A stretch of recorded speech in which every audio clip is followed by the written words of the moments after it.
I'm standing here in front of Lincoln Park High School, where no classes this morning marked the first day of a citywide teachers strike. Now, yesterday, Mayor Lori Lightfoot decided to close all Chicago public schools amid negotiations with the Chicago Teachers Union. Teachers across the city are demanding higher pay, more nurses and special assistants for students with special needs in the classroom, lower class sizes, and more sick pay.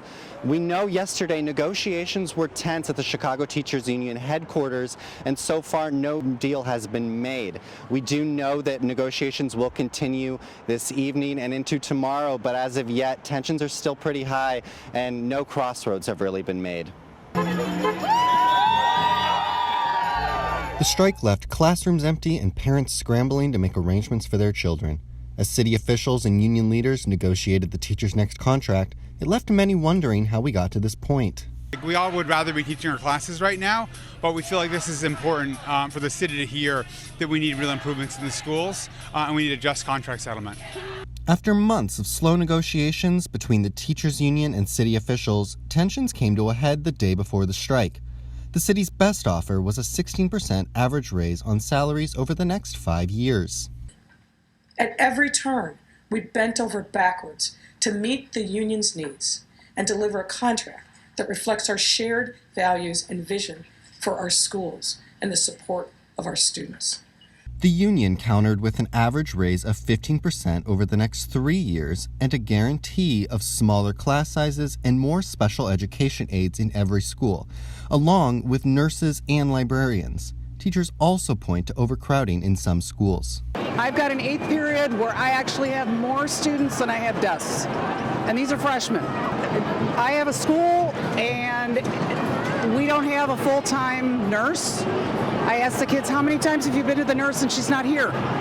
Because she's at other schools. Mayor Lightfoot's office says the union's demands would cost the city an extra $2.5 billion over the next 5 years, a sum the mayor says the city cannot afford. We've tried to provide the best deal that's fiscally responsible, that's fair to teachers and fair to taxpayers. As for the nearly 30,000 teachers, they say they'll continue striking for as long as it takes. We're waiting for the mayor to come up with the deal and come to the table about the things that matter to us. We need to hire more special education teachers and assistants in the classroom. I've got 36 students in one classroom and we've got over 40 bodies in that classroom, and it's not enough. It's an illegal concentration of special education students. We can't serve them. Students will still have access to school buildings, park district facilities, and school meals while the strike continues. No bus transportation or extracurriculars, including sports, will be available. Meanwhile, many DePaul employees have children in the Chicago public schools. If they need care for their children, the university says they can take advantage of a partnership that DePaul has that provides daycare and in-home care for children. University officials also say employees can use flexible work arrangements or floating holidays and vacation times if they need to be with their children. Much of the strike's attention has been on teachers, the school administration, and the mayor's office. But children are the ones who are most affected. If there's a big reason why there can't be anything, they need to just help the students that need special needs, or like a counselor probably as well. Mayor Lightfoot swept all 50 wards in last April's election, but many feel the strike is the end of her honeymoon period and marks the first major challenge as mayor. A challenge not unlike the one faced by the previous mayor, Rahm Emanuel. In 2012, just a year into his first term, Emanuel found himself embroiled in his own bitter fight with the teachers union. The issues were broad, but the most contentious included teacher evaluation reform, hiring practices, and benefits. After a week of strikes and Emanuel's attempt at a legal injunction, a deal was made and teachers were given an average raise of 17.6% over the past 4 years.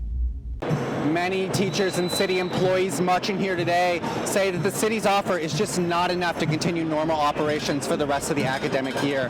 As we stand here in front of CPS headquarters, many are also citing class sizes that are simply just too large for normal operations.